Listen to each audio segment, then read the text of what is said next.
नमो नमः संस्कृताय। नमस्कार विद्यार्थियों, स्वागत है आपका हमारे इस विशेष अध्ययन में।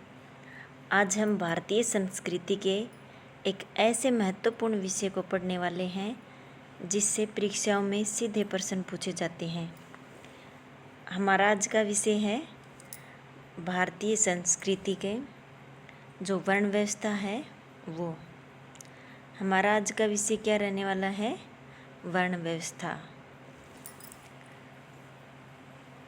लेकिन आगे बढ़ने से पहले आप सबसे एक सवाल है, भारतीय संस्कृति में वर्ण व्यवस्था का आधार क्या था? क्या वह केवल जन्म पर आधारित थी या इसके पीछे गुण, कर्म और सामाजिक दायित्व जैसी अवधारणाएं भी थी? तो चलिए देख लेते हैं। भारतीय संस्कृति वर्ण व्यवस्था यानी कि समाज का वर्गीकरण। भारतीय संस्कृति में 4 वर्णों को माना गया है। ये 4 वर्ण कौन कौन से हैं? ब्राह्मण, क्षत्रिय, वैश्य और शूद्र। इनमें ब्राह्मण को श्रेष्ठ वर्ण और शूद्र को निम्नतम वर्ण माना गया है। वर्णों की जो उत्पत्ति है और ये जो वर्ण हैं, 4 वर्ण ब्राह्मण, क्षत्रिय, वैश्य और शूद्र, इनकी उत्पत्ति के संबंध में अनेक सिद्धांत प्रचलित हैं। इन सिद्धांतों के अनुसार वर्णों की उत्पत्ति निम्न प्रकार से मानी जाती है। तो चलिए देख लेते हैं। पहली उत्पत्ति मानी जाती है, सबसे महत्वपूर्ण है, पुरुष के विभिन्न अंगों से वर्णों की उत्पत्ति यानी कि ब्रह्मा। पुरुष का मतलब यहाँ पर ब्रह्मा पुरुष माना गया है। दूसरी है गुण और कर्म के आधार पर, और तीसरी है आवश्यकता सिद्धांत पर मानी गई है। चौथी है व्यावसायिक उत्पत्ति का सिद्धांत माना गया है।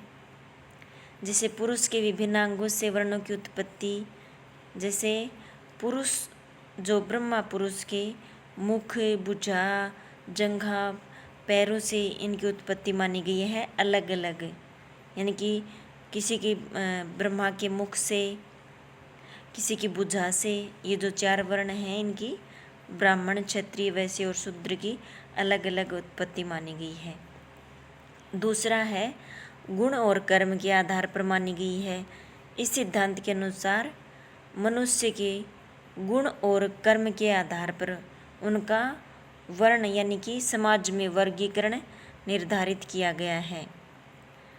तीसरा है आवश्यकता सिद्धांत पर इनका वर्गीकरण माना गया है। तो वो है, इस सिद्धांत के अनुसार समाज की जो आवश्यकताओं की पूर्ति के लिए 4 वर्णों की उत्पत्ति मानी गई है। चौथा है व्यावसायिक उत्पत्ति का सिद्धांत। इनका अलग अलग व्यवसाय था। ब्राह्मण, क्षत्रिय, वैश्य और शूद्र का इनके व्यवसायों के आधार पर इन 4 वर्णों की उत्पत्ति मानी गई है। ये देख लो, भारतीय संस्कृति में 4 वर्ण, ये हम पढ़ चुके हैं पीछे अच्छी तरह। पुरुष के विभिन्न अंगों से वर्णों की उत्पत्ति, गुण और क्रम के आधार पर, आवश्यकता सिद्धांत पर और व्यावसायिक सिद्धांत पर।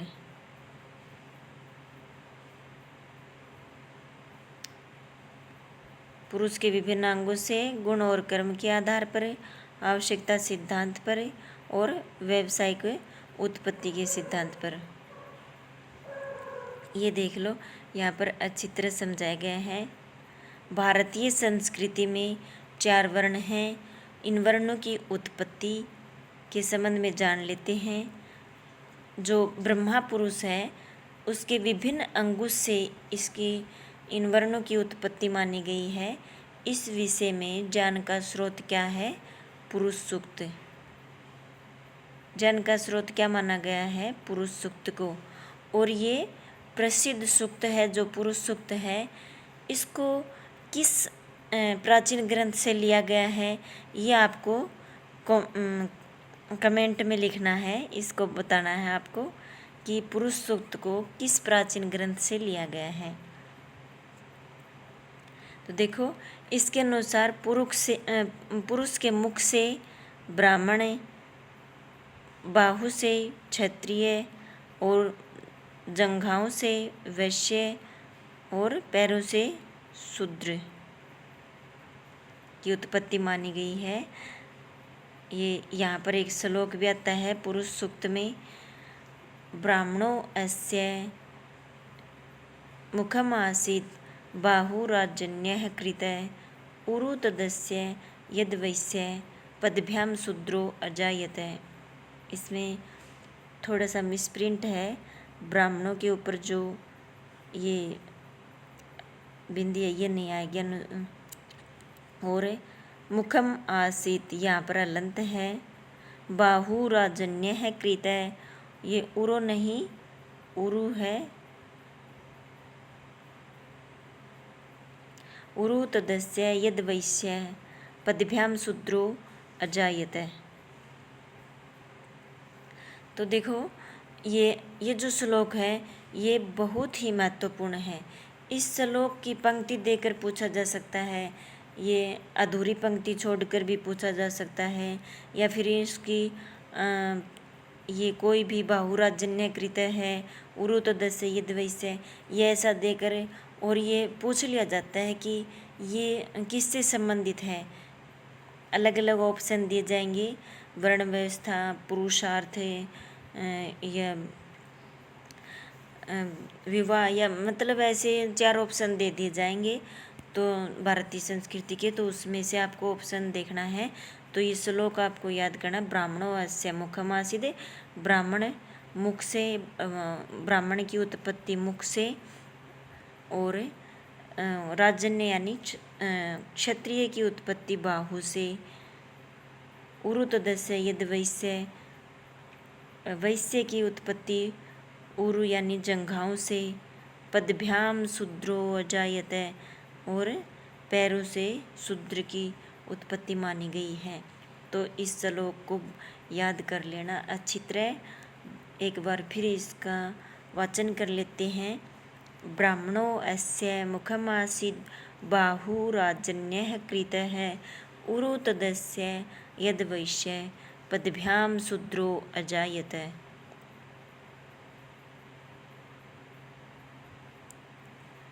और ये देखो, यहाँ पर इनका जो वर्ण व्यवस्था है, समाज में जो वर्ण व्यवस्था है, इसका सार दिया गया है कि जो ये चारों वर्ण हैं इनका क्या क्या कार्य था और इनमें कौन कौन से गुण थे, इनके प्रमुख कार्य क्या थे, इनकी प्रधानता किस में थी।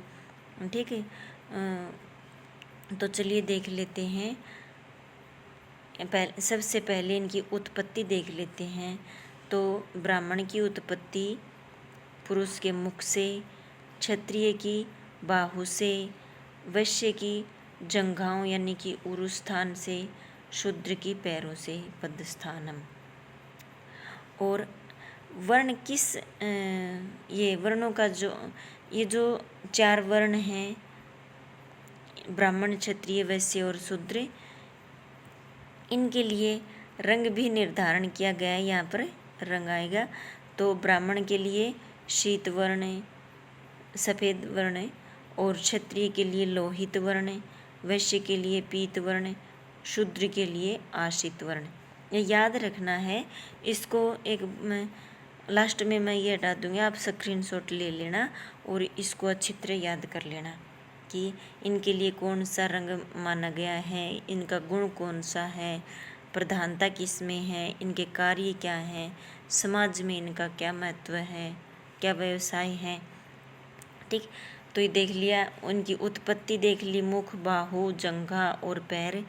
और इनका वर्ण देख लिया, शीत वर्ण, क्षत्रिय का लोहित वर्ण, वैश्य का पीत वर्ण, शूद्र का आशित वर्ण। अब इनकी जो गुणों के आधार पर इनको देख लेते हैं। सत्व गुण प्रधान है। गुण तीनों होते हैं, लेकिन इनमें प्रधान कौन सा गुण होता है, तो ब्राह्मण में सत्वगुण प्रधान होता है, उसके बाद रजस और उसके बाद तमस। लेकिन सबसे प्रधान कौन सा है? सत्व। क्षत्रिय में रजोगुण प्रधान होता है, सबसे ज़्यादा इसमें रजस गुण पाया जाता है। नंबर 2 सत्व और नंबर 3 पर तमस। वैश्य के में भी रजोगुण, सबसे ज़्यादा रजस, तमस और सत्व। शूद्र में तमोगुण पाया जाता है, तमस, सत्व और रजस। इनकी प्रधानता किस में है? ब्राह्मण में बुद्धि की प्रधानता होती है। अब ये और क्षत्रिय में बाहुबल की प्रधानता, वैश्य में व्यापार की प्रधानता, शूद्र में सेवा भाव की प्रधानता। अब इनके प्रमुख कार्य देख लेते हैं। ब्राह्मण का जो प्रमुख कार्य है, अध्ययन करना, अध्यापन, अध्ययन और अध्यापन यानी कि अध्ययन करना और करवाना, यज्ञ करना और करवाना, दान और प्रतिग्रह, दान ग्रहण करना। और क्षत्रिय का है शौर्य, तेजस, धैर्य, दक्षता, युद्ध में अपलायन यानी कि युद्ध में पीछे न हटने वाला, युद्ध को छोड़कर न जाने वाला, दान, भक्ति से परिपूर्ण। वैश्य का है, वैश्य के प्रमुख कार्य कौन कौन से हैं? कृषि, गोरक्षा, वाणिज्य, कुशित वृत्ति। ये पूछ लिया जाता है कि कुशित वृत्ति किससे संबंधित है, तो ये वैश्य से। यज्ञ करना और अध्ययन करना, इनमें मुख्य है कुशित वृत्ति, अपलायन, प्रतिग्रह। इनको अच्छी तरह याद कर लेना। और जो शूद्र है, इनको ये तीनों वर्णों की सेवा शुश्रूषा इनका प्रधान कार्य है। ब्राह्मण का समाज में क्या व्यवसाय? शिक्षक का है। और ये क्षत्रिय का रक्षक और वैश्य का पोषक, शूद्र का सेवक।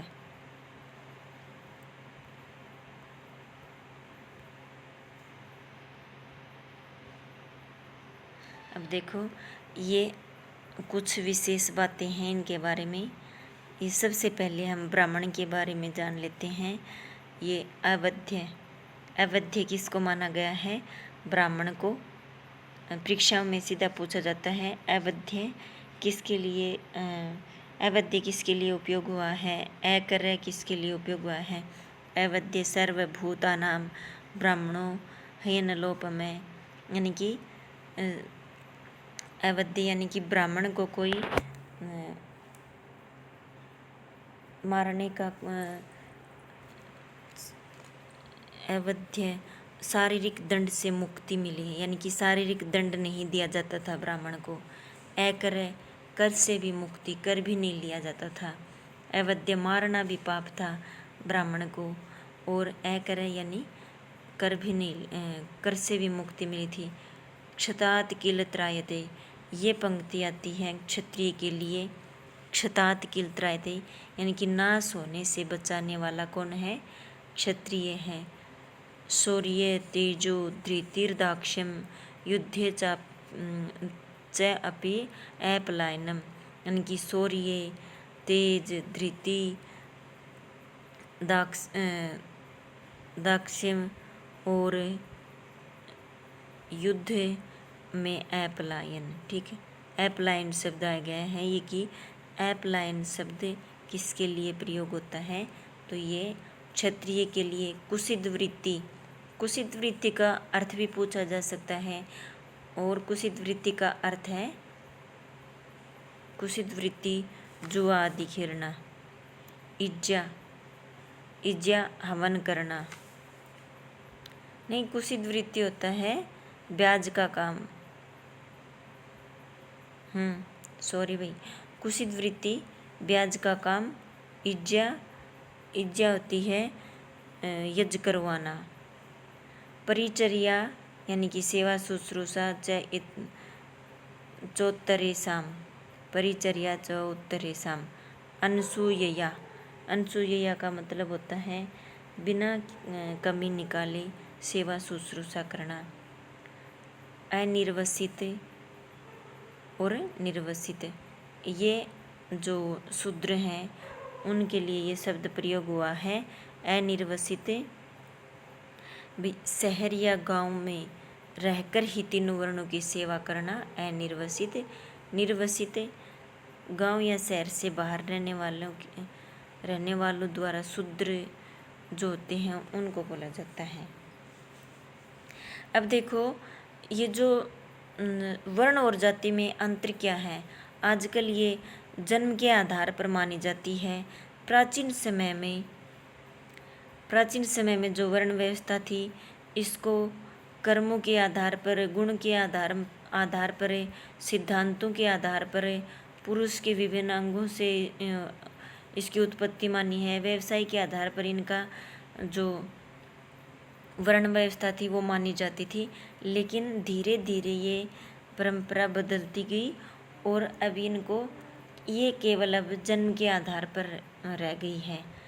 प्राचीन समय वर्ण व्यवस्था कठोर होकर विभिन्न जातियों में परिणत हो गई और जाति का आधार विशुद्ध रूप से जन्म हो गया। वर्ण और जाति में अंतर समझो आप। वर्ण 4 हैं, जातियाँ अनेक हैं। वर्णों में परिवर्तन सरल था क्योंकि ये कोई भी मतलब कार्य उस समय मतलब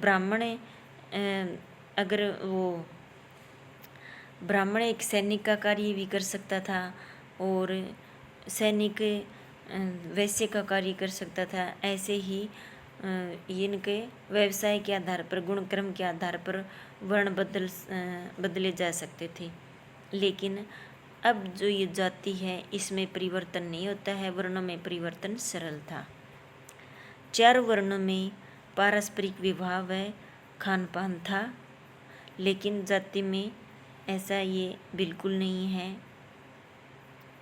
आपस में खान पान नहीं है। वर्ण व्यवस्था का आधार कर्म है, जाति व्यवस्था का आधार क्या है? जन्म।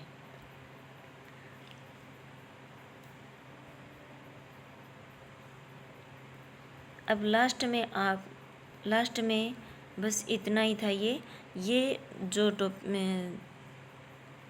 चार्ट है इसका आप स्क्रीनशॉट ले सकते हैं। ये सबसे मुख्य है, इसी से प्रश्न बनते हैं ज़्यादातर। और एक जो शब्द आया है कुसित वृत्ति, किससे संबंधित है? वैश्य से। और इज्जा का क्या अर्थ है? कुसित वृत्ति का क्या अर्थ है? अवध्य किससे संबंधित है? अक्रय किससे संबंधित है? और अपलायन किससे संबंधित है? ये सब आपको अच्छी तरह याद कर लेना। परिचर्या का क्या अर्थ है? ये किससे संबंधित है? अनुसूया का क्या अर्थ है? इसको अच्छी तरह याद कर लेना। और जो श्लोक था ब्राह्मणों अस्य मुखम आसीत् बाहुराजन्यः कृतः,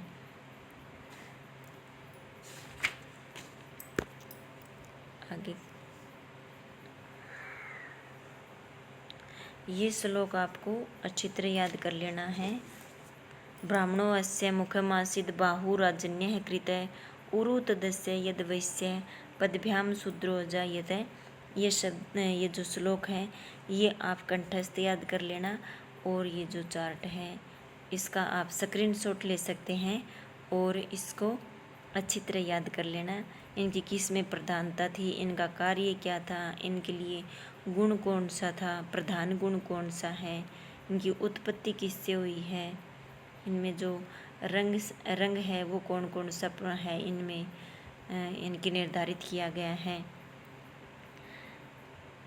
और अगर आपको ये समझ में आ गया है तो कमेंट में आप ज़रूर लिखना कि जो मैंने प्रश्न पूछा था कि जो पुरुष सूक्त है वो किस प्राचीन ग्रंथ से संबंधित है, वो ज़रूर लिखना।